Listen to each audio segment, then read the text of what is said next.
Welcome to Aaron Mahnke's Cabinet of Curiosities, a production of iHeartRadio and Grim and Mild. Our world is full of the unexplainable. And if history is an open book, all of these amazing tales are right there on display, just waiting for us to explore. Welcome to the Cabinet of Curiosities.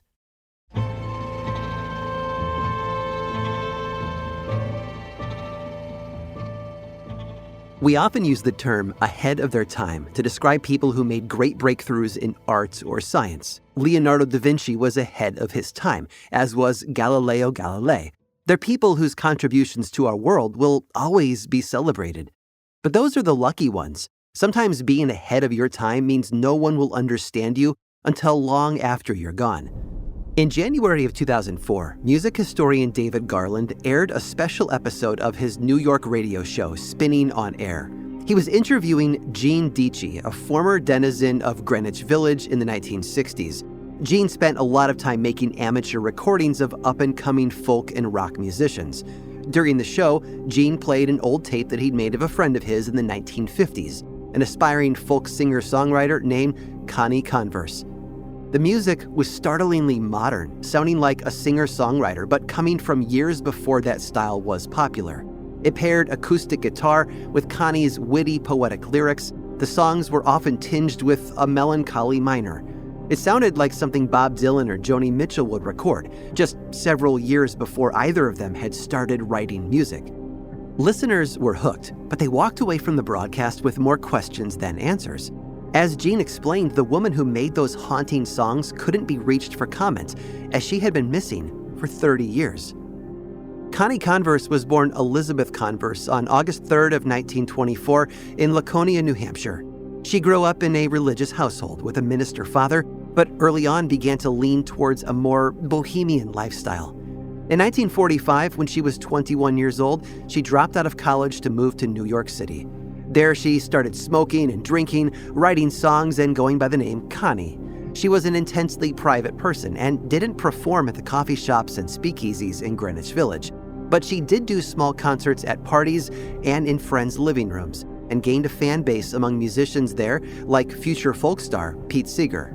And Connie knew that she didn't fit the mold of what record companies were looking for. She wrote to her brother about going to auditions and sending in demo recordings to executives, always receiving the same inevitable reply. Her music was lovely, but not commercial. The closest Connie ever came to breaking through was a single TV appearance on a CBS morning show in 1954.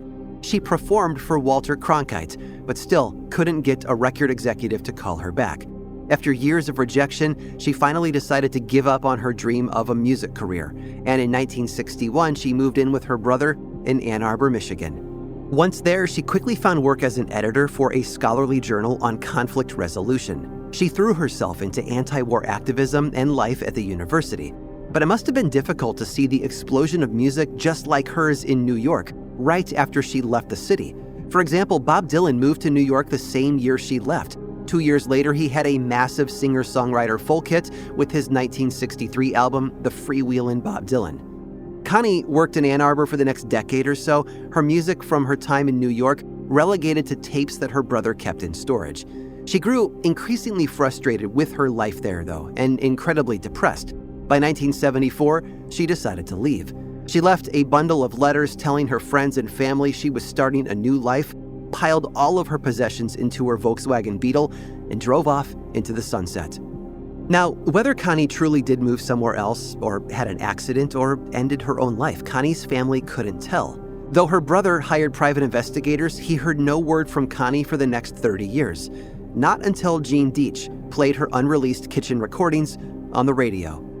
In the years since, it seems Connie has finally found her audience.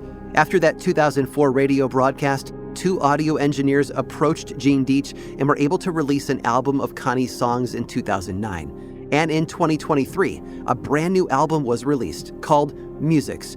It was an album Connie recorded and arranged herself back in 1956. Plenty of artists never see success in their own time, but luckily for Connie, it seems her music is finally getting a long-awaited reprise.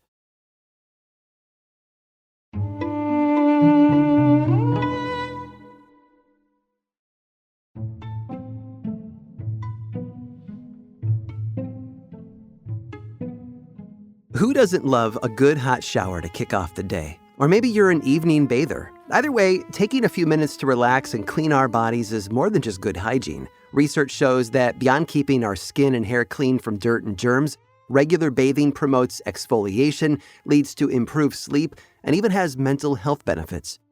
It's just about the most basic form of self-care we practice, and we treat it like a sacred ritual. Studies show that 66% of Americans bathe once a day. That's technically more than what's recommended. 2 or 3 times a week is ideal, but we can't seem to get enough. At least, most of us can't. There are always exceptions. Like one man from southern Iran who didn't bathe for over 6 decades, earning himself the title of the world's dirtiest man. The locals call him Ammu Haji. Ammu is a Farsi word for uncle, but it's often used as an affectionate term for elderly men, sort of like old-timer. No one in his village knew Uncle Haji's full name or what happened to his family. He was an old nomad who lived on the edge of town. He had refused to bathe for years and was always caked in so much dirt and soot that he was almost indistinguishable from the rocky landscape. When asked why he became a drifter, he would only say that he had gone through some emotional setbacks when he was younger. It seems that when he was in his early 20s, he developed a crippling fear of soap and water. He stopped bathing entirely and embraced celibacy and a nomadic lifestyle. And while never washing was his most defining characteristic, it was only the start of his unhygienic behavior. He liked to eat rotting porcupines scraped off the road and smoked animal dung from a pipe. When his hair or beard got too long, he burned it over a fire rather than cutting it. When it got cold, he donned an old military helmet instead of a coat. He did have one healthy habit, though. While he avoided letting it touch his skin, he drank over 5 liters of water every day. Still, it's not ideal that he collected that water in a rusty oil tin.